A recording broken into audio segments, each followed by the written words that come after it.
we welcome Patrick Williams and Bailey Lenzen to the show. Thanks for joining us. Yeah, thanks for having us. For sure. How were your weekends?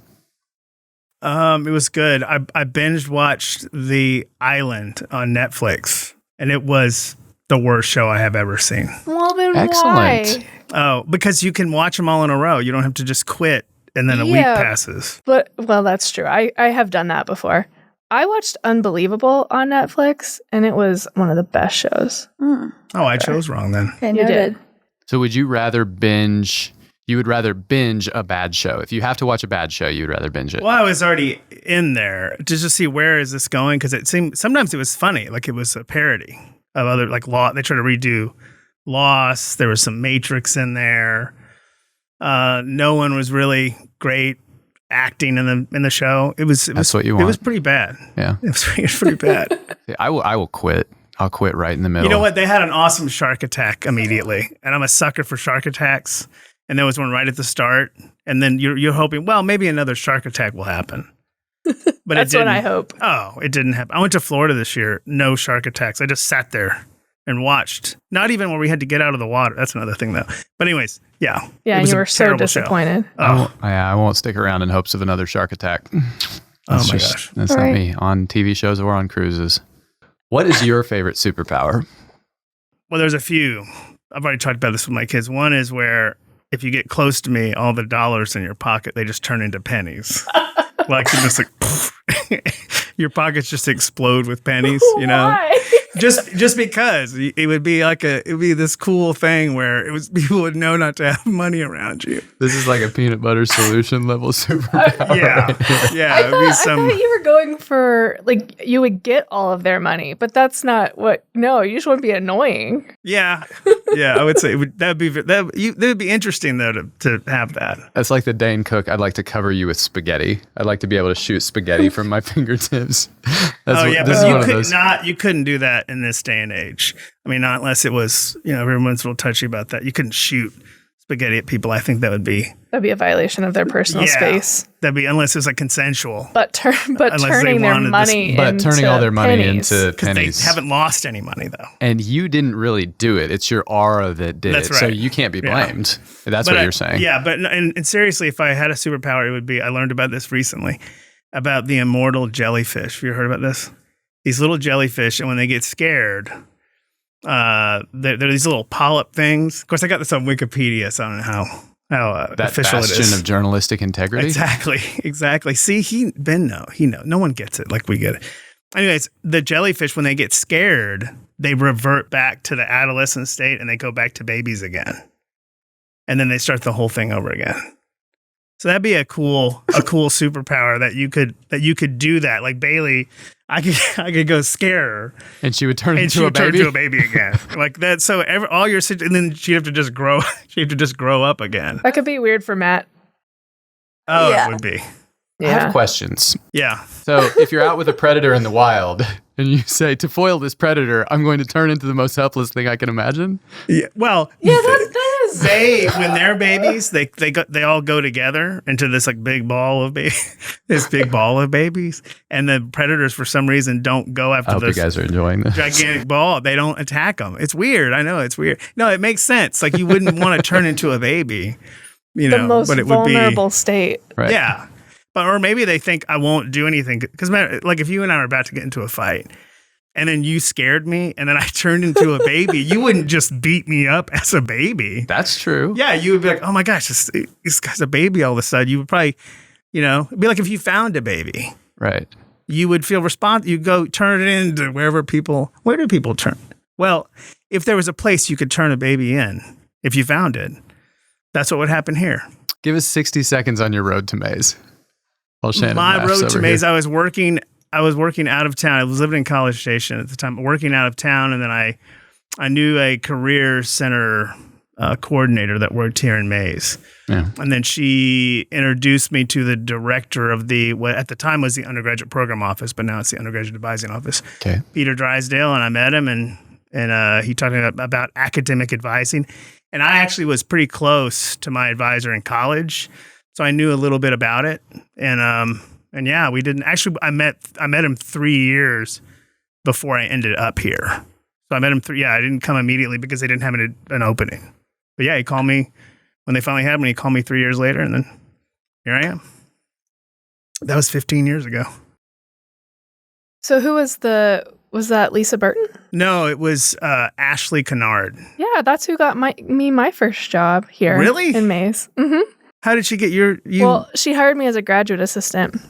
Really? Yeah, and then she went on maternity leave, so it was just me the whole year. And then she left Mays at that time. That's good. All right. No, I didn't know we had that connection, so. Yeah, that's funny. Ashley Kennard got both of us here. She did. Have you talked to her lately? I have. It's been a couple of years. Her son got bitten by a copperhead, and I happened to be with her at that moment because my niece was in dance class, and her daughter was in dance class, and I had taken my niece to dance class. What dance studio has copperheads? No, at her house. Oh, and so, but the dance studio was at her house. Oh, okay. No, we were at the dance studio, and she got a call from her husband that her son was bitten by a copperhead while he was mowing the lawn at their house. The old my kid was bitten by a copperhead trick. Yeah, she got out of that conversation real Right. fast. No, she let her daughter finish dance class, and then she went to the hospital. Oh, He was fine. sad. He was fine. It worked out. But I haven't seen her. It's been a few years, but I run into her every once in a while, I would say. Yeah. Have you seen her? You talked to her? Not lately, although the last time I saw her, it was better than that. Her husband got bitten by a copperhead? No, no one was hurt or Oh, that's injured good. when I saw her. I don't believe that. Where did you grow up? I grew up I went to school in Sugar Land. I grew up in Missouri City, which is Shannon's making all of this up. I'm not. And her son just got bitten by a copperhead. went- I was Lake just kidding. I'm from mainland China. What do you got? We doing that? We doing this? I went to Lake Olympia Middle School. What? Yep. I lived on Masters Lane. But are you a little older than I am? I'm way older than you are. Okay. So like Lake Olympia, I was there the first year it was built. Oh, I moved there after it was built. I like your shoes, Bailey. Thanks. So Yeah. We got yeah, a lot they're of- just hanging on over here. Yeah. Hey, do you guys have it anything sounds in very common? Not real. No. Y'all have anything in You common? have anything to offer this We both like conversation? to read. Yeah. Okay, Okay, well, that's The weird. minimum. that's real boring. Now, let's go back to what we're talking I'm about. reading the King Killer Chronicle again right now. Are Oh, there you go. How many in your family? Well, I have 4 sons, and so there's 5 of us that live together. Yeah. How many in your family growing up? There was 6 of us growing up. Yeah. Yeah. So there were three boys, and then my little sister. She had a rough go of it. I mean, we're close now, but I mean, we had some good times. How much younger is she than y'all? 10. You all? She's 10 years younger than me. She didn't introduce me to the guy she got married to. She didn't introduce him to me until 4 months before they got married. She always had an excuse. She said she didn't want me. She thought I would embarrass her or something. So weird. She was right, but that's okay. Yeah, but we're pretty close. We all went together to Florida. I have a question about that. Why do you think you're close now? You said she had a rough go of it growing up, but now you guys get along. There's such a wide disparity in how close people are with their siblings. What do you think made that happen? I think that maybe it's just part of our family culture when we hung out together. My dad was we were younger, he was pretty intense and pretty authoritative. And so I think in that sense, we had some common interests, and so we hung out. And then as we've gotten older, we've hung out more, but my kids are really good friends with each other. So my 2 older ones are like best friends, and my 2 younger ones are really close. They're like best friends. So maybe it's just watching my kids be friends with each other. And, but yeah, I get along with my siblings, pretty well. So I would say in that sense, we can talk about most anything. If we don't see each other for a long time, we just pick up where we left off, kind of. But I don't know, but some family cultures aren't like that. That's exactly right. A lot of people don't end up close with their siblings, maybe as a result of that, or maybe it's Are you not close with your siblings? No, we're very close, but I think in our family, it was at least partly a result of both of my parents growing up and both of my step-parents now really encouraging that at every step along the way. And another part of it, I think, was I was the oldest. I still am the oldest, and was not allowed to like put hands on my younger sibs. Like there were very harsh punishments for like basically beating up the younger ones. And I feel like that helped us a lot. I mean, I didn't like it at the time because if they were doing dumb stuff, I couldn't just whack them and make them do what I wanted them to do. Right. But now I feel like that was good for us long term. It created sort of a sense of equality in the family. And I feel like that's still sort of there to some degree or another. Now, did they link your fates together at all? My dad was good at that. Eye for an eye type of thing? No, where like during the summer, if he was at work, my mom's a nurse, she was at work. Yeah. If there was any problem, like if someone called them, everybody was in trouble. Oh. All right. So let's say we're all siblings and you and Shannon are about to get into it, and then I know someone's about to call. So someone who's not involved, it's like, everybody, let's just relax. Let's just figure this out. Give me the remote control. They did not Horcrux us together in that way. No, my dad sort of did that a little bit. Really, really worked because you could problem solve. And early on, he didn't. He was, if there was going to be a division, he wanted it to be like us versus him. And then then as we got older, I think that's maybe why. Now that I'm thinking about it, why we were close. Now we're pretty close to him too. And so now our fates are all separate now that we're adults. I don't get a call from my dad out of the blue telling me something my brother did, who doesn't live in the same town as I, Right. Very disappointed in what John did. I'm like, well, that sucks. We're still doing that, but I'll see you at 4 p.m. I'll see you at 4 p.m. Right. Exactly. What was your first job? Well, I had this weird job selling insurance in the place I graduated because I was trying to stay in the town I was in. Selling insurance. Well, I wasn't really good at it. Selling it. Okay. In the sense that I didn't try to sell it to people. So it was, they were very disappointed in me because I knew about it. Because once it got explained to me, I thought, this is terrible insurance. So I would just go into places and say, hey, I have this insurance thing. It's pretty bad, but do you want to look at it? And we would go through it. And they're like, wow, I just pay all this money. What do I get? You get all of not much. Yeah. You don't get much. A lot of, you just write jack nothing. Yeah, on the they're page. like, would you buy it? I'm like, no, hell no. Wouldn't buy it. Yeah. No. So it didn't last long. But the next job I had after that, I worked at the Gallup poll. That was pretty fun. Oh. What'd you do for that? I did surveys. I called people and did surveys and did like People's Choice Awards and, how do you like Boston chicken? I did that for a while. No one goes to Boston chicken. You know what that is? Boston chicken? Yeah.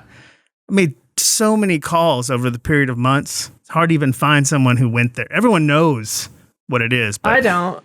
Oh, you don't know what it is? Did it turn into Boston Market?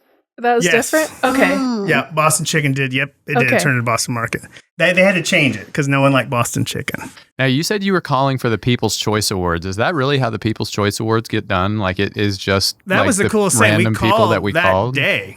And then that night they were on The day of the show? it was either that day or the day. It was really close that you're calling and then they're, How do the people who are I guess the nominees, like you already know who the nominees are, so they're going to be there anyway? that, but then they have you get the results and you give it to Ernst and Deloitte Young. or something. Yeah. And they do what they do. Do the envelope like the same day? It's something crazy. I remember thinking it was insane we were doing it so close to this thing.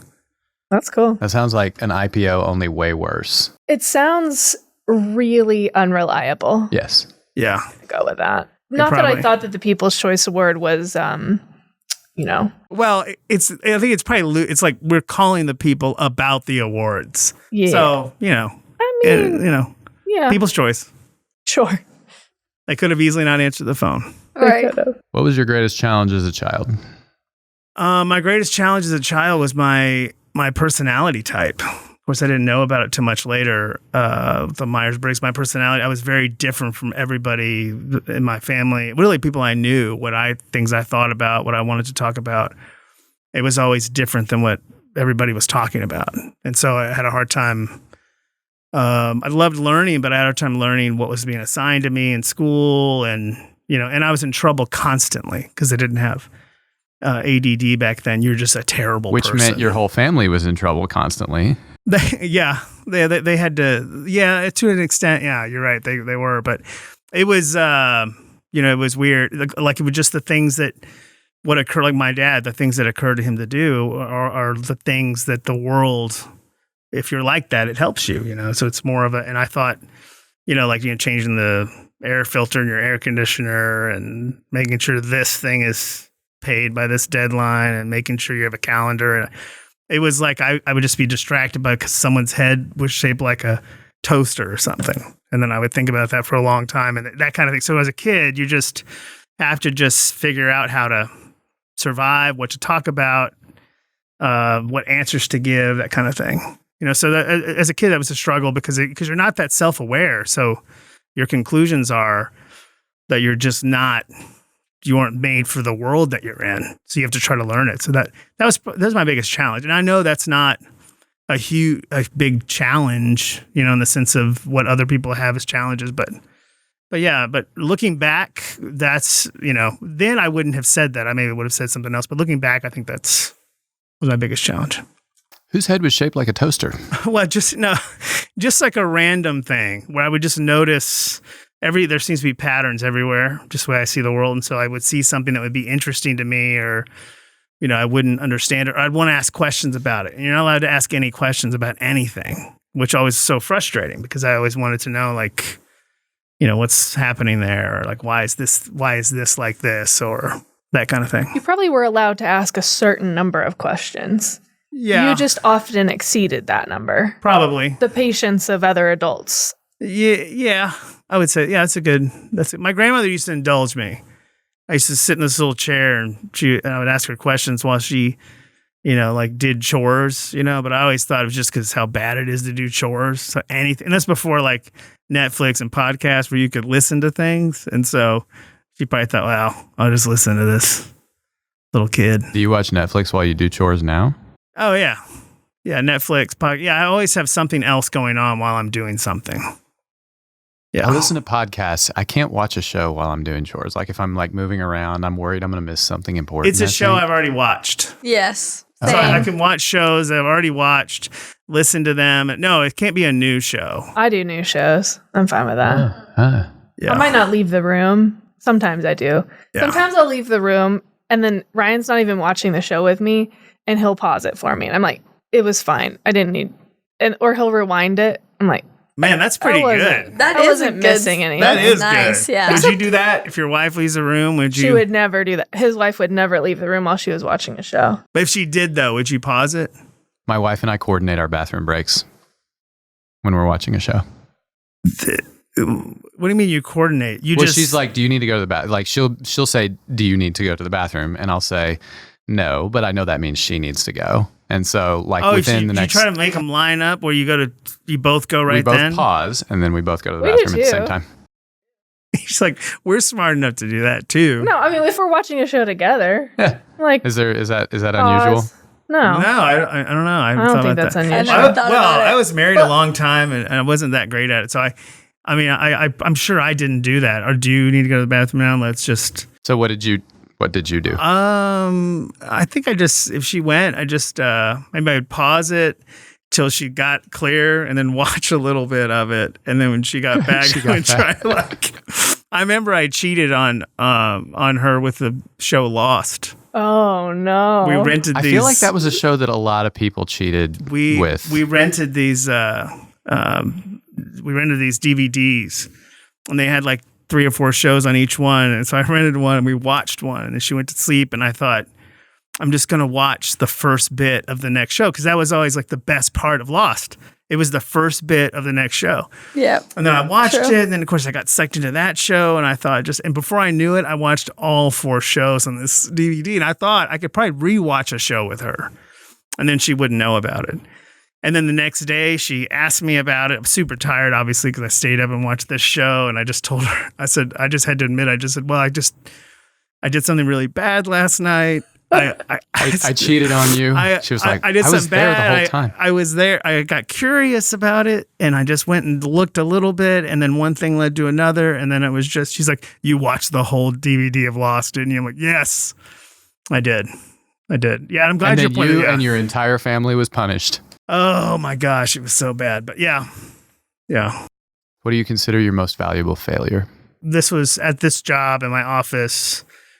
There was the business honors advisor at the time, and I were tasked with redeveloping the new student conference at the college level, our presentation materials, and we did it. And we thought it was flawless. We thought that everybody would like it. And we thought, but then we presented it to people and they pretended to like it at first, but we had really, we had really hurt some of our colleagues that looked forward to this time of year in their job. It was important to their morale and, to participate in the new student conferences as they had been participating. Mm-hmm. And we looked at it like, oh, we're giving everyone a break. We want to all do the presentations every week. And I remember they were very upset. And one of them said she felt as if she had been fired. Oh. And so, yeah, I was sort of upset, but I called my dad because he's a guy that asks advice too about this kind of stuff. And I said, can you believe this? That this happened. I explained everything to him and he said, you're wrong. And I was like, what? He's like, yeah, you should have, that's a variable you have to figure out before you redo everything, as if that's not a possibility. And so it's just, you didn't know, and that's fine that you didn't know, but it was wrong. And so it was a valuable failure, and I've used it and thought about it many times since then and working with people. Just, So just to clarify, this was because at new student conferences, they split up into small groups. So y'all's solution was to combine all of that. So what was it? Our solution was we had the same presenters every week, every conference. So we would do 8 to 10 of these. And our solution was to just redistribute the workload to round robin people so they wouldn't have to be doing it. I didn't want to do it at all just because I was in charge of the conference. So it was helping my workload too. So I just projected that onto everyone else. And it was so much a part. And it wasn't that they didn't do a great job. We just were thinking about, and the person I worked on this project with, we were thinking too much alike about it. So that's probably the greatest takeaway. So when I would plan things now or work on things now, I try to include people in that part to say, what are the blind spots? What am I missing here? What's going to, just because someone's upset doesn't mean it's automatically not valid. There are valid reasons why, people might be upset. And if you want to get the best out of someone for the whole year, having them participate in their favorite thing probably helps. And I didn't know that, or hadn't thought about that. So it was very valuable from that standpoint. That makes sense. What do you think is people's biggest misconception of you? I think the biggest one is that I don't care what anybody thinks. And that's not true. So I know it seems like I don't. But it's just, I think I do care what people think, but I also think that people, when they're deciding what to think about you, they're using so little empirical data, whatever you want to call it. Thin slicing. Oh, they're just deciding if they like someone or not. So people that like me, I think, or not like me, they're probably, both of those groups probably don't have a lot of evidence, like right off the bat. Now, there are people who get to know me and they're my friends and they can tell you what's really wrong with me. But yeah, I just think that's why I do care what people think. Like everyone cares. But right after that, I realize, people aren't really using a lot of, evidence, and people don't wait until they have 10 or 15 interactions with you and decide, what's the verdict? It's just, they like you and their confirmation bias kicks in, and then whatever you do, they seem to like, or they don't like you. And then everything looks like, it looks like that from their standpoint. Is it important to you that people like you? It's I want people to be able to work with me. And so from an operational standpoint, it's a thing I care what people think or how they, especially in light of the thing I just told you, what they think and how they feel. But in terms of someone that doesn't like me, I remember I'll tell my kids this too, because one of my youngest kid, he is the friendliest jet. He's the friendliest kid ever. Most people like him. He likes everyone. And if someone doesn't like him, he's very upset about it. And I'm like, well, just assume that half the people don't like you, just as a working assumption. That way, when you run into one, you're like, oh, there's one of them. Like, and you're not freaked out by it. Not everybody likes everyone. So I know, but I work with lots of people. We're very different, and we do a good job of working in student development, connecting students to people that we think they would connect with. And I know that the way I, handle my job, maybe the way I do conflict resolution is not everybody's cup of tea. I know that, so and if someone doesn't like me or they don't like something they can articulate to me, I respect that. Yeah. So it's more of but if they just don't like me and I'm making the gut reaction, I just think, well, there's people that are also liking me that are like that too. So it's not, but it isn't a thing where I'm just saying what I think because I don't care that people like me or I'm trying to be deliberately provocative or something. I'm not. I mean, that's not the goal. You just say what you think. Yeah. What is your Myers-Briggs? ENTP. We like ENTs at this podcast. Shannon's an ENTJ. Yeah. I mean, So has Ben. Well, if you look at it, so I liked Myers-Briggs when I had looked at a lot of personality assessments, and it was easier for me to connect with that one because when I read it the first time, it was I was like, oh my gosh, that's the smallest paragraph. I'm like, oh, that's me. I didn't like it at first. What makes so both of you and Bailey are both Myers-Briggs experts. What makes an ENTP different from an ENTJ? Because you and I are not very similar. We really like each other, I think. I mean, you may hate me. I really like you. Yeah. And I think we work well together and communicate well, but we're very different. Yeah. And we have 3 letters that are the same. What makes us so different? Do you want to answer this one? Yeah, you can add on. I think the most important difference is building the plan from the get-go. For somebody who prefers ENTJ and somebody who prefers ENTP is not only do they build the plan as time goes on, as it's happening in real time, but that's thrilling to them in some ways. Yeah. To do that. Hence the reason we have no set questions for this show. Well, it's someone that's, again, without getting too far into the weeds, I can say this, Richard Johnson, who he's married, his wife, Martha Johnson, he's an ENTP and she's an ENTJ. And so the kinds of conflicts that they have, you would think they would have, and that's operationally, like planning things, getting things done. She's very, I wouldn't say regimented, but very strategic, and he's more like, let's wait and see what happens. But they get along really well. And I would say this too, just the second letter, the perceiving, the SN.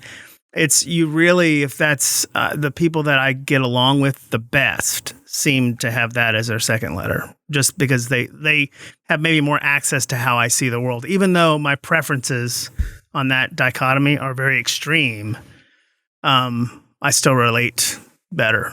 My husband Ryan and I are opposite on 3 of the 4 letters. What's the So one? he is the only one that we have in common. T.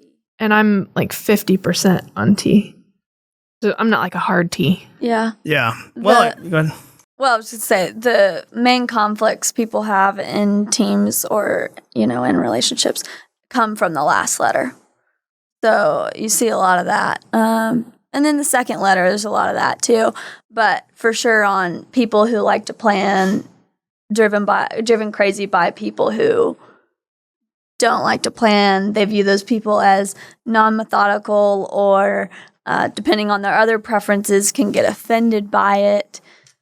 It's a lot of problems emerge there. But the miscommunication that emerges from typically second letter, so how you take in information being and very different. My ex-wife, who I'm good friends with today, we get along really well.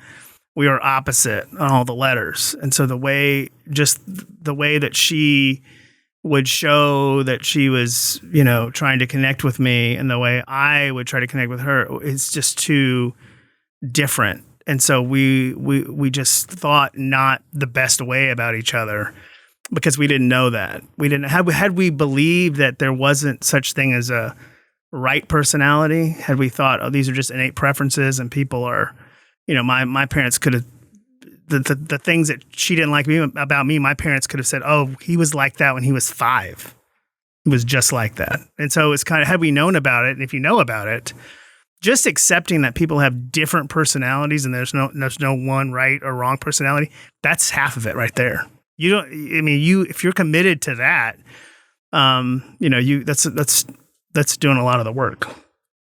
But yeah. Very true. What are your, if you don't mind my asking, what are your love languages? Are you familiar with that? We did that. Epistemology, is that? We did the love language thing because we went through many rounds of marriage counseling. Well, I had been to lots of counselors in my, or not a few counselors in my life, but I think mine was acts of service and maybe quality time. Okay. I think that's what it was. Interesting. If you could have anyone as a mentor for one day, who would it be? You know, when you say mentor, I mean, I think I feel like in a lot of my relationships, there's the learning I just like to learn with somebody. So in terms of having a mentor where someone's just I'm just trying to pick things up, it's better. This is interchange. So I'm thinking of more someone I would get along with, or we would have a good time, it would be fun. Yeah. And maybe Leonardo da Vinci, maybe the book about him. He seemed to had a lot in common with maybe the most problematic parts of his personality. And so maybe it was a thing of, how do you get this? How do you focus on one thing, get something done here, and you're able to accomplish some things. I'm sure he would say it was the lack of technology and social media, but what were the most problematic parts of his personality? Just making, I forgot the guy who wrote the book. Colin and I read the book. Walter Isaacson? Yeah, he just seemed to be, he was just into everything, and he made some contributions. He was a talented person, but he did have this severe lack of focus followed up by a hyper focus in a certain area. And so he's, you think if he dedicated his life like Einstein did to science or something, to the physics or quantum mechanics, maybe he would have gotten maybe more out of that. So I think and I'm always trying to find in my own life how to do that, how to leverage my curiosity and all my interest into a certain area. So I would say some maybe not him, but somebody like him, or maybe George Carlin. I thought he was interesting.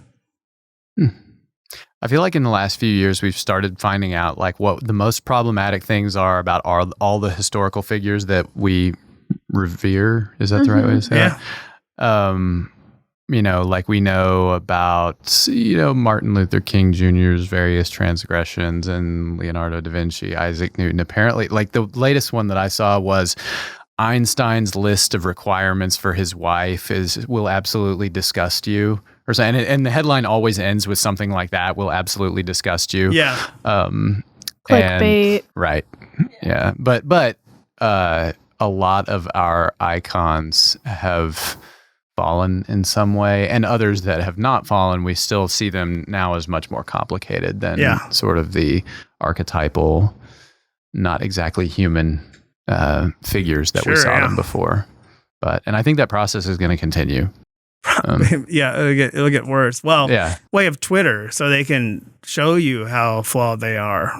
They can just tell you what they're thinking, Yeah. Look at like Michelangelo's tweets, guys. You guys weren't paying attention to his tweets. That's right. Students love to debate the Elon Musk qualities, for sure. I noticed that. Like, what do you mean? So that's good. Well, it's like, okay, industry-wise, people hail that. It's like maybe that goes above and beyond the flaws he has in dealing with people, and some of the bad things have come out about how he treats his employees. And so the argument basically is, well, if you're just so innovative that you can rise above all of the problems of how you treat people, because it's not overly egregious, but it's just enough to make you kind of question the idol that we've made out of him. Do you mean rise above, or just turn a blind eye to it because of the value to society? Sure. Steve Jobs the same way, I was right? thinking exactly of Steve Jobs. Yeah. I read a New York Times article. It didn't really have much of a point, but the title drew me in. But it was basically, do you really have to be that big of a jerk to be successful? It was something like that. And I was talking about all of those people that are now jerks. If they really wanted you to click, they should have said, this story about Steve Jobs will absolutely disgust you. Because that's what the New York Times does. Yeah. Do you click on those?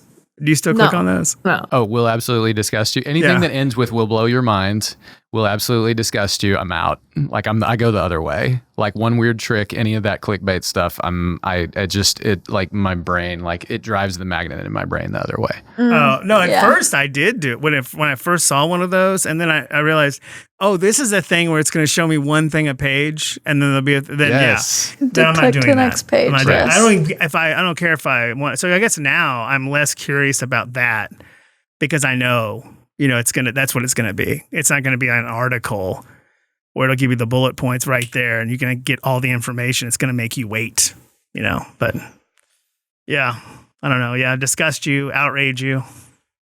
Most important piece of business or career advice that our listeners hopefully have not heard before.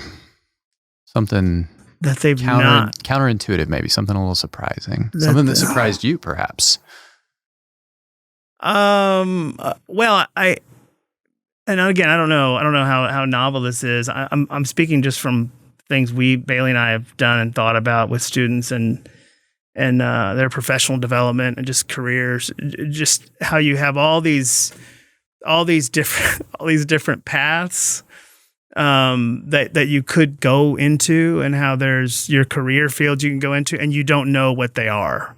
So there isn't so people, they end up in 3 or 4 different careers, then they look back and tell you a story about how it all fits together. But really they didn't even know when they were going to do. So it was more of looking at your career, professional journey as just a series of, sometimes a step ahead, 2 steps ahead. But then things happen. Sometimes catastrophic things happen where something goes terribly wrong in this career and it causes you to do something else. But now this is the thing that you think, I'm really good at this now.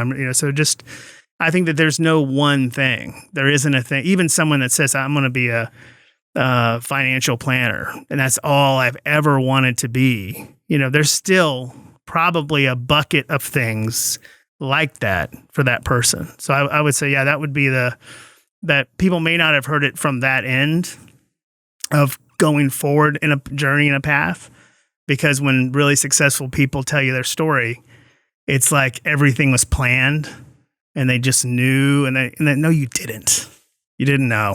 You just all these different paths, Yeah. We have a list of examples that we'll give them from famous people we know, like the author of The Kite Runner and 1,000 Splendid Suns. He was first a doctor, like examples like that.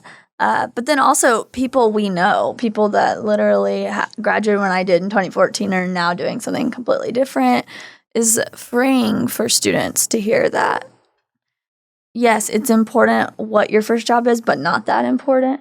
And if you have an idea of other things you want to do, you don't have to wait till you're retired to do them. You can go through several different career options. Yeah. And your talents and abilities, they probably leak everywhere. Yeah. In your life. And so they're whatever probably comes up in just some different form. But I think there's not knowing and being open to that, and just saying, hey, I ended up in this thing. It was kind of serendipitous. I ended up in it. I think that's an okay thing to say. Mm-hmm. You don't have to say, well, this is all part of this grand strategic plan. Yeah. Mm-hmm. This grand plan. So but there is some pressure, especially the students we work with, when they hear stories like this and they think, oh, this is, you have to have this whole thing kind of mapped out. Yeah. One of our coworkers would ask students, what do you want for your third job or second job? Yeah, mm-hmm. Something. Yeah, he would say something like that. Mm-hmm. I think it's especially unfair to expect an 18-year-old to make that decision the day they walk in this building. Mm-hmm. Just seems unrealistic. I wish all kids could go do a 2-year gap year or something, a year gap year, and just go figure out what they really like to do. Yeah, not that that's realistic or that they would figure it out at 18 either, but right, they'd have more data though. Mm-hmm. What's your fondest memory of TAMU? There was a student that I worked with, and he was a university study student, and he was in my office, and you're trying to get to know a student. What are you good at? What are your talents and abilities? Nothing. He just said, I don't do it. Like, what do you do? Like, when you get to choose, I don't do anything. And so we're like, well, everyone, you can't not do anything. So he just watched TV. That's it. Okay. But that's something. That is something. So I was like, we were at the end of the road. I mean, we've asked, so I just asked him what kind of shows he watched. And he told me what kind of shows he watched. And I said, well, why do you think you like those shows? What do you like about it? And he started giving reasons. He liked CSI, he liked to figure out who done it, that kind of thing. He liked to see the clues. And then he was American Idol. He liked to pick people and to see if they would win or how they would do. And then I didn't talk to him. We talked about jobs, to look for jobs that are like that. And so then I ended up doing this panel session at a symposium, and he was in the audience there, and he came to me afterwards. He goes, hey, I don't know if you remember me. And I said, oh, I remember you. That was frustrating meeting you. And he goes, yeah. He goes, I didn't say it like that. I said it like a different way, like, hey. That's always how you greet the person you don't want to see. Hey, I know, like, man, you're here, And he said he was a recruiter at one of the colleges here, and he basically said he took the information that we talked about those shows, like guessing who's going to be great and he went with it and how he picked a job. And I'm like, wow, really, we're just making that up, in a way. But it was another example of your interest, what you're good at. It's kind of now he's at he got recruited away to I think maybe University of Maryland to do similar stuff. He ended up running a program here, working with students. And this was someone that thought, I won't be happy in any job, or seemingly wouldn't, But I mean, he would have gotten there on his own probably. But I happened to just be there at that moment and talk about some ridiculous things with him. And then he thought, well, he made the connection later on. That might make sense with this job description and what we talked about. I was hoping you were going to say that student was Elon Musk. No, it'd be cool because Elon Musk is crazy. But yeah, so I guess that's an example of just when you get to see it there, I think it is possible a lot of times that our students would get places on their own, but the fact that you just sat there and listened to him and talked to him, that's probably not, a lot of people would have ended that conversation a lot earlier. Well, you don't do anything. I don't know what to tell you. Go get some interest. Where you stuck with him for just a few more minutes to say, well, how can we translate that? And it got him thinking, how can I translate that? Versus picking a job he wasn't going to be happy in. Just because someone believed in him enough or cared for him enough to have that conversation. Well, he humored me just guessing about this stuff. Sure. Because a lot of it's just that. You're just trying to, there are more reasonable guesses than other guesses, and we talk about it a lot. Mm-hmm. But yeah, so it's this thing that, and Bailey's doing this work in 403 all the time with a room full of people. So this is very much a, so I know it resonates with her. So one of the things that we wanted to talk about in this episode, and this transitions into it nicely, was community of learning. Okay. Not just at A&M, not just at Mays Business School, but at work, in our personal lives. And so explain what 403 is, because I think that kind of transitions us nicely into this conversation about community of learning. Well done. The BUSN 403 is a class offered here at Mays. It's an elective that students can take. Usually there's two main reasons why a student ends up in the class. One would be that they're seeking the Ladder Medal of Excellence. So they want to essentially, they would get a medal at graduation, and it symbolizes that they're committed to their learning for lifelong after they've graduated, and that they care so much about their own learning that they also want to help other people learn. And so they do that. Move the mic too, if you want. They do that through reflection. Okay, and so they reflect on their life, their professional and personal, impactful moments along the way. Yeah. And so that's one reason they're in the class. Or it's a writing class, so because you're writing a lot of reflections about your life, and so we'll have students that take it for that reason as well. How big is the medal? Is it like a honker? No, it's not overly modest, but it's probably, that's... It's like an Olympic medal. Yeah. I think the street value is probably low. If that's what Street value is probably I mean, I don't know low. what you're getting at. It's more represent something. But the intrinsic value. The intrinsic value. Yes. is high. Yes. And of course, parents are always excited to see their kid have a medal at I feel like there's a lot of graduation. intrinsic value in like a big Flavor Clock. Flav. Yeah, Flavor Yeah. Yeah. That's all I could think about when you said how big it is. That's all. I guess that any of us could think about was that gigantic clock. We were all with you on I just that. wanted it to be big enough that you could do the Olympic thing where you like chew on it. Oh, Yeah. sure. Yeah. It's Picture. probably big enough for that. Why not? It's big enough to chew on. Yeah. So the class is a learning community, as we're going back to the question. Learning community. So students are all in groups, and hopefully I tell them, you get to decide if this is going to be a team or not, if you're really going to choose to rely on each other. I try to set things up, some, barriers that will help them maybe form more into a team, bumpers, I guess I should say. And so then the class as a whole is a learning community.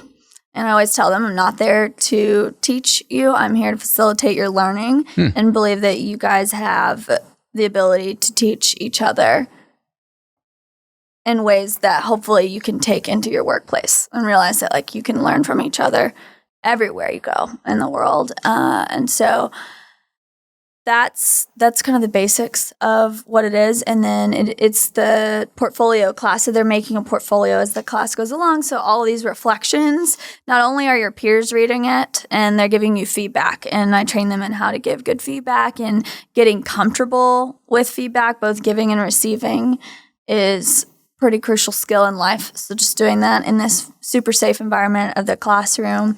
And then to take that skill, apply it to giving to your peers in class, and then they eventually share that all online on a portfolio, and they get to decide who the audience is and can share that with whatever audience that they have.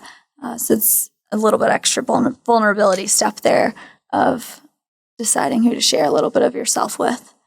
So what would you add, Patrick? Well, the vulnerability part, the class, and she used to have them read Daring Greatly, this Brene Brown book about vulnerability. I had a timer in my head for how long it would take for someone to say Brene Brown's name. Oh, yeah. Does it come up with everybody? Yeah. No, but as soon as you said vulnerability, I was like, I started the clock. Right. If you talk long enough, you will get to Brene Brown or Hitler, one of the two.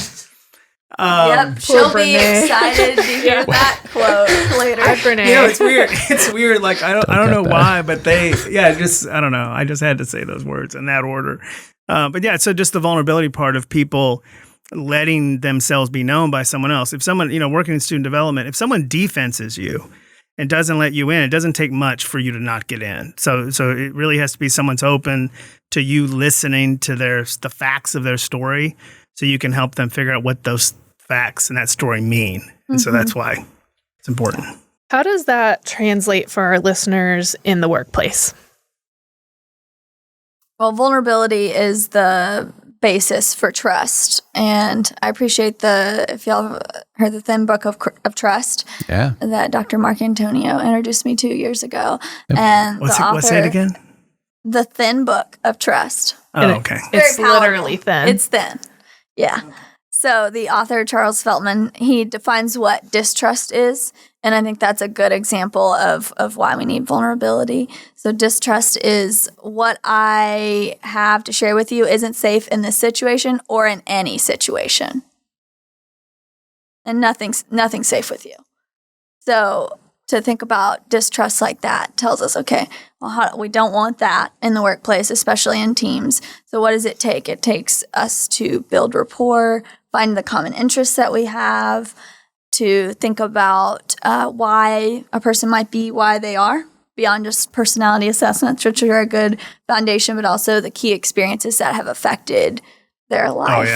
That could affect a number of factors that might drive you potentially crazy about them, but then you learn some of the context in that can help you in eventually building trust. So I would say that's the main reason. Yeah, and I think learning about people that you work with, to see when you have to do a project or create something, who are the best people to be around me. You have to know people a little bit, what energizes them. And I think, just like the example I gave earlier, part of, when I presented, my colleague and I presented this revamped NSC at the presentation, the meeting version of that, everybody accepted it. And it really upset some people. That kind of came out later. So I think had we been in a position where they trusted us more to say, hey, I don't like this.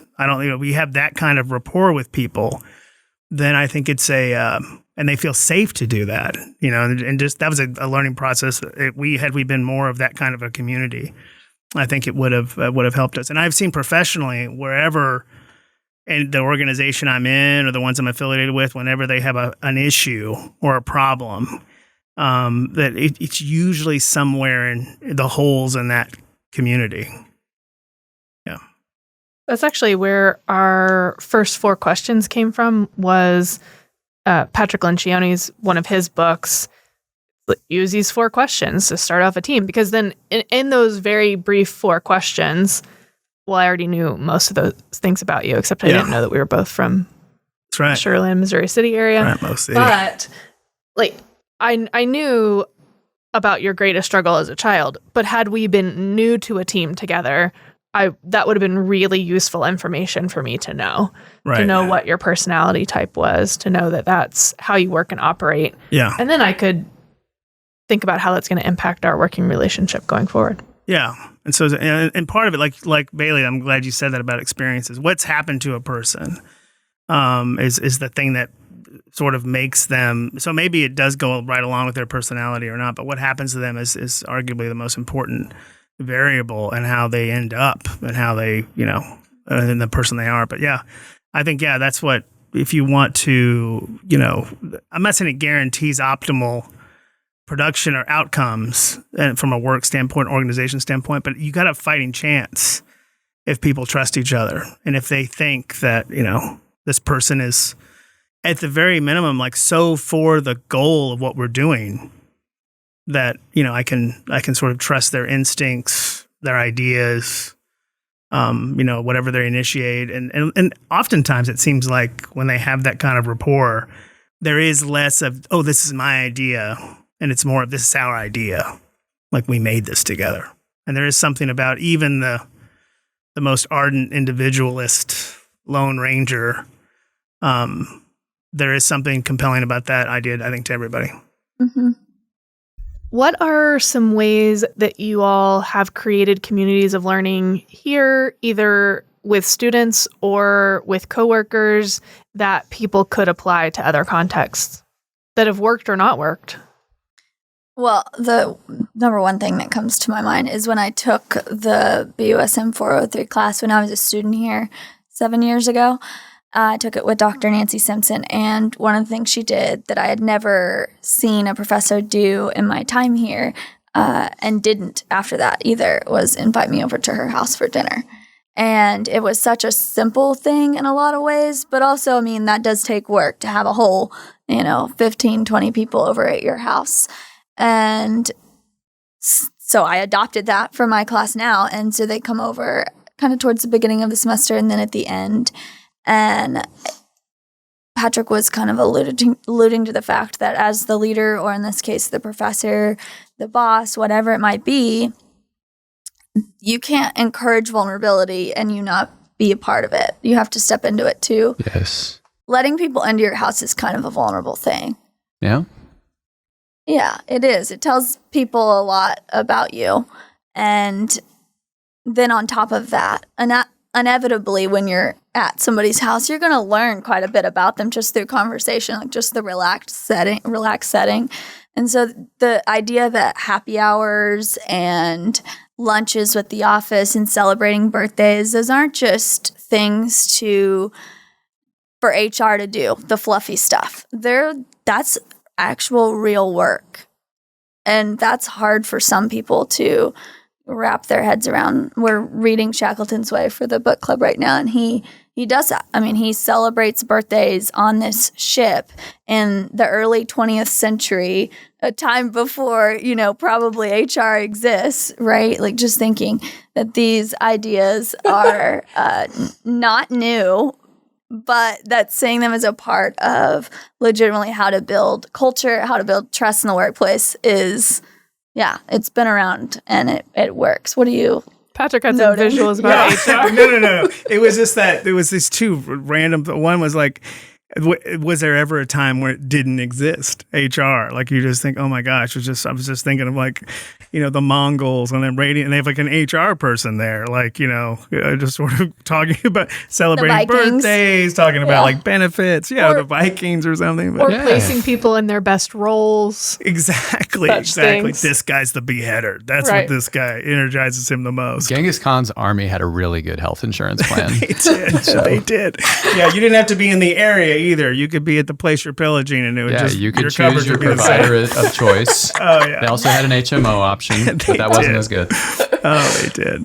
So, Patrick, I want to hear your perspective on that question of just places where you've built communities of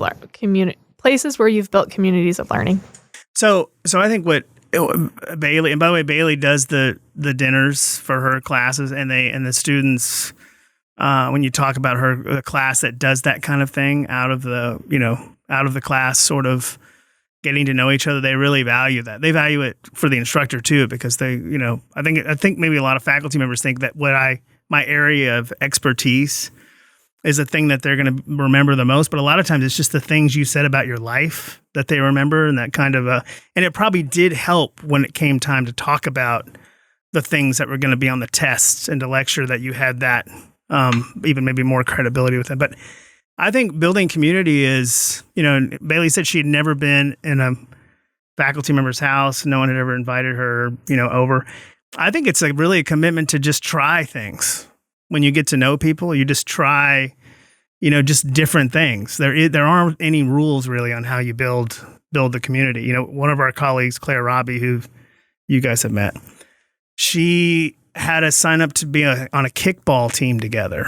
It was like a wellness thing. It was a wellness initiative to just, what was it for? Was it for the university, right? Yeah, like Texas A&M held it. So if you never exercise, join a kickball team.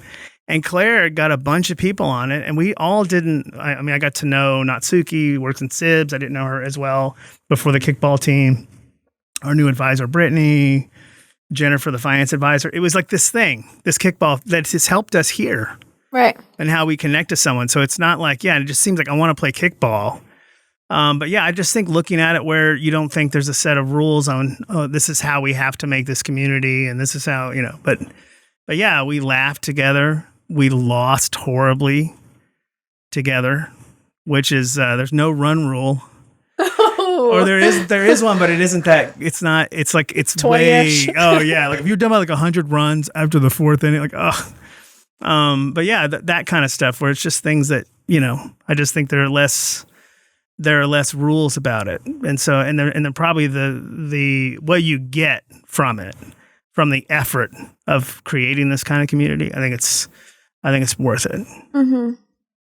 Patrick, can you talk about the community of learning that you built with your children this summer?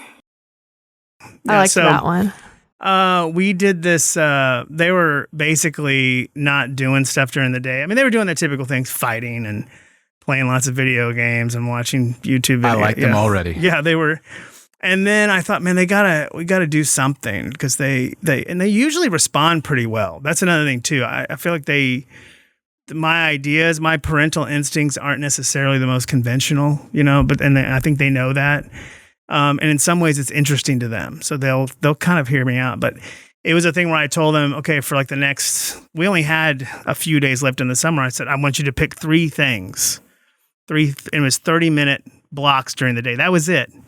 So you're not even cutting into your 12 hours of Fortnite, really, with these 3 things. It has to be, one is read some sort of a book.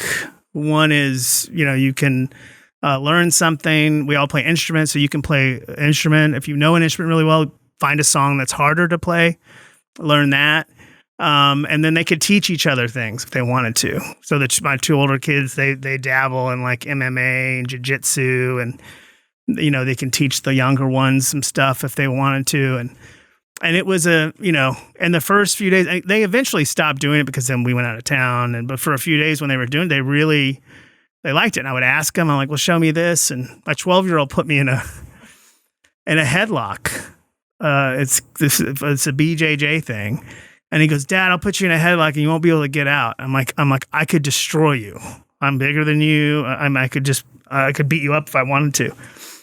And he put me in this headlock, and he's 12, and I couldn't get out. And it's in this high voice, he's like, Dad, tap out, tap. I'm like, I'm not doing it, But then it's not like I couldn't get air.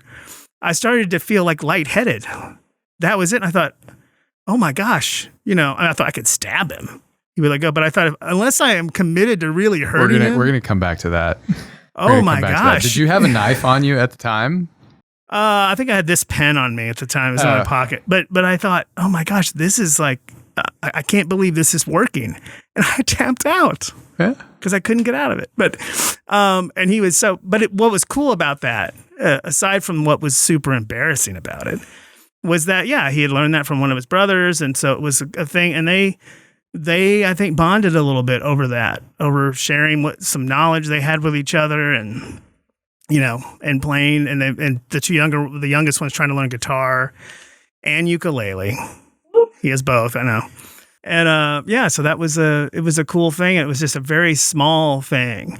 But that community and just some kind of just learning together, learning anything together. And I don't know where I read this, but it was some study they did on just the human brain about how if you're trying to do something on purpose, like people even doing something where your attention is captured, even if you don't like it, people report greater amounts of happiness than just being lost in thought.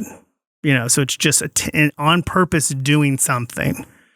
So I think it was I think we'll probably do more of it at some point, but I thought it was and they liked it too, just because it's just trying to do something. And that's, I have learned that in parenting. And so maybe that's part of community too, is I feel like they judge me less on the outcomes and more on just trying. It's mainly parenting's basically just a failure game anyway, but. But I know all parents, listening, like, no, it's not. I'm the best parent. Thanks to our listeners for tuning into the MasterCast. Good luck, Ben, with that baby that's doing 2 weeks. Good luck. Right. I really like that strategy with your children because it's similar to a lot of other strategies we've heard on the show that people have implemented, like writing, discipline with writing. Write X number of words, X number of pages, X number of minutes, read X number of pages every morning, work out. It's that discipline of doing something consistently and for a short period of time. You said 30 minutes. Yeah. Now you did it 3 times, but still 30 minutes. It wasn't overwhelming, but it was a plan. It was a planned action to say, be thoughtful about how you spend these 30 minutes in a disciplined way that's going to lead you to something fruitful. Yeah. Some learning. Yeah. I like that. I think it's useful to have those pockets of time throughout our day. Yeah. Versus all day today, I'm going to try to learn how to play guitar. Well, you're probably going to quit and play Fortnite. Well, that's like a student that says, I'm going to study. I'm going to study for 8 hours. I'm like, no, you're not. Right. You're not. And it's not because you don't want to. It's just you're not even made like that. Right. Yeah. Fortnite, on the other hand, you can play Fortnite for 8 hours. Well, yeah, if you're addicted to something, you can do it. Yeah. 'Cause it's an addictive thing. Sure. Well, and I'm sure there's similar dopamine rushes that come from Fortnite. The addiction in gaming is not from, some of it is from dopamine First of all, let me rushes. say, this is good about Ben. Ben's like, he's doing it like I'm Let me dispelling a myth. clarify. Yeah, Yeah. exactly. Let me just go ahead and say this is what it really is. So when I talk about my gaming addiction, in gaming, the game itself is fun, but the incentive is from the fact that in order to be better than everyone else at the game, basically there is a big incentive to just play the game more than everyone else does. So really what people are addicted to is they're addicted to a sense of superiority. And that's what they're really seeking, is the idea of being better than other people at the game. And gaming is unlike traditional sports in that, one, you can play it all day. Like, you can't really play basketball all day, every day for 3 years. But you can play Fortnite all day, every day for literally years. And eventually you might get carpal tunnel or something like that, but you're not going to just run yourself down to the point that you can't play anymore. And if you did that with traditional sports, like if you tried to play full court basketball for 12 hours a day, like you'd die, or you'd eventually have to stop. But in gaming, you don't have to do that. You're sitting still, you're moving your hands around, like you have to make sure you eat and stay hydrated. So you can play all the time. And because so little of it, and, gamers will argue with this, all day long, and they're mostly just wrong. Like, it's so much of it is how much you played at a younger age, because, when your neural pathways are still like very flexible, like picking up games early in life definitely makes a difference. But beyond that, it's just how much time have you played this game, and how much time have you played other games that are pretty similar to this one? Yeah. So you see, like in my game of choice, Overwatch, you see a lot of people in Overwatch who used to play what we call CSGO, which is Counter-Strike Global Offensive, or other Counter-Strike games, or Halo before that, or GoldenEye before that. I've played Halo lots of times. And you would pick up Overwatch and say, okay, like there are parts of this that already make sense to me because you played Halo. And so it's really just how much time can you put into it. And so people say, okay, well, I just want to play the most amount of time possible so I can be on the top of the ladder and, kill all the noobs, so to speak. Yeah. I can beat up on everybody else because I'm better at the game than they are. And there is a recurring theme among a lot of gamers that I think gamers are more likely, not all of them are, but I think they're more likely to be introverted. I think they're more likely to be kind of like of a studious nature, maybe. And some of them, again, far from all, but some have difficulty adjusting to new social situations. So gaming is something that's comfortable. It's pretty much the same every time. You're playing with strangers. So if you say something, and some gamers are toxic as well. So if you say something really rude to a bunch of strangers, they might report you, but then there are no lasting social consequences of that. So that's my thesis on gaming. Yeah. My hypothesis is that dopamine is still at the core. There's still a fair bit of that. You get better. Yeah. That's a dopamine rush. Yeah. The feeling of superiority is a dopamine rush. Oh, that's true. All of that. And like not physically doing anything, that's a good thing. Like, you're into that. I'm not having to exert myself at all. No, but I've seen students though that were really into games, or like World of Warcraft when maybe it is still big, but a guy did his whole portfolio over that. But people connect sometimes if they are introverted and they don't feel like but they know someone else plays games. So I know students here have connected over that. So I mean that's another example because you're talking about learning community where and early on the reason why I played Halo and Call of Duty is just trying to connect with my kids. Some of my earliest serious conversations happened while we were doing that.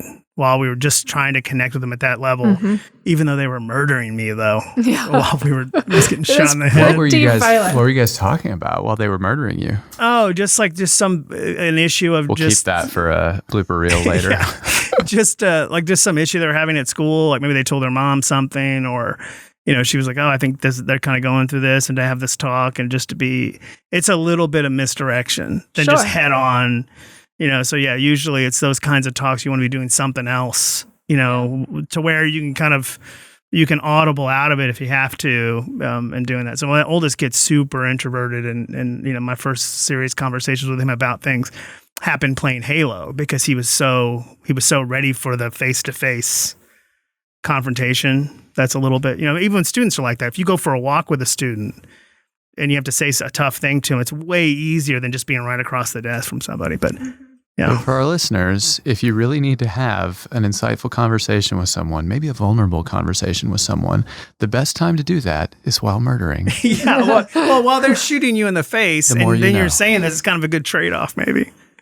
One of the things y'all said earlier was that a lot of the importance of student-faculty interaction is that informal interaction that happens outside of the classroom. I think it's true with boss-employee interaction, that it's really in those informal conversations that you get the most. It's not necessarily in those moments where you're working on something that's the impact. It's the conversation that happens around that. But one of the scariest moments for me is always when a former student comes in and is like, I remember that time when you said, and I just kind of panic in that moment. Like, what are they going to say What are they gonna next? say? What did I say that they remember? And they remember so much. I mean, they can literally quote or come close to quoting what I said. Yep. Because it can be that impactful for, I mean, not that what I say is that impactful, but you're in a position of power as a faculty member, whether you intend to be or not. And things you say have an impact and matter to them. And same with being a boss. I think it's very similar that what you say has a big impact. And so being thoughtful about what you say and careful about what you say, and then just hoping what they say back to you was wise advice and not Close Now, enough, have you ever jerk told a move. former student, have you ever told that you remembered something about what they said about something, or you remembered about? Yeah, I'm sure I have. Sure. I can remember very vivid moments, or I can remember when they missed class or came in my office panicked, or sure, I can remember those things. I don't know that I've quoted something back to them Not quoted necessarily. it back, but I think there's something about. Yeah. Oh, yeah. There's something about that when there is that kind of interaction where, so sometimes we think about the classroom as, the teacher shows up, there's them real, their real selves, and they clock in as the teacher, student shows up as their real self, clocks in as the student, and it's kind of like, the coyote and the sheepdog, and they're just adversaries for an hour and 15 minutes, and then they leave, and then it's fine. But I think there's something about when that kind of comes down a little bit, where because they both are energized by knowing the other person is listening to them, like about what they're like and that kind of thing. So I think that's there is a grade between you in that sense if it's a class, but yeah, I think it's just this common human thing of think about a time where you knew someone was really listening to you, like listening to you in the way you hope everybody's listening to you. I think that's at the core of that. Yeah, we actually ask students that question on the day we talk about listening, is to think about that and what makes a situation where you felt so listened to that it legitimately stands out as your highest memory in that regard. It's weird when you talk to a student about reflecting on listening, and I have with the Louder Medal of Excellence, which is a graduation day distinction for a student who has tried to do this kind of learning when it wasn't required to get a degree, but they really wanted to be reflective, integrative, lifelong learners. And they talk about what it feels like when people listen to them. And if you didn't have the word listen in there, if you just heard it without that word, it's close to what it sounds like when you think someone loves you. Yeah. It's very interesting that at the core of this thing of just listening, and we are in an environment just with social media and a lot of where everybody is talking so loud and just trying to be listened to. And you can sort of see it. It's out there everywhere. So if you have it, So hosting this show, my wife has listened to a few of the shows, and she said to me, she was walking through the kitchen the other day, was listening to a MasterCast, and she said, "Baby, did you realize that you're talking to this 55-year-old man using your late night voice?" Because what you were saying, like when you're listening to someone, like listen and love, like that whole thing. She was like, it sounds like you're very tuned in to this man right now. Like your pillow talk voice, basically. Oh, that's amazing. Yeah. So that is good. That's funny. that's what that made me think of. Oh, And that I is said, good. "Hey, we're just having a conversation, baby." And is she good. said, She's like, "It sounds like you're having a conversation." If you know We're what just friends. Right. We're just friends. But it's probably a voice or a attention that is oftentimes reserved for her. Oh, yeah. That's that she recognized. that you But I don't mean, use probably it. true. that's telling though. Yeah, Like that kind of totally. attention that is like, this is reserved for me. But it makes you think, shouldn't this be the attention we're just giving everyone in an interaction? But we don't do that. Yeah. And so it's so when you do that, when all your attention is on somebody, it can be sort of intoxicating, I guess. A little bit. Thank you so much for watching. If you would like to stay up to date on our latest videos, be sure to subscribe and hit the bell icon to receive notifications. If you're in a rush or on the road, you can still join us on iTunes, Spotify, or wherever you find your podcasts. If you want to learn more about us or our guests, please visit our website at mays.tamu.edu/podcasts. Also, please check out Mays Business School's academic programs. They're the sponsors of our show, and you can find them in the description. Thanks, and gig 'em.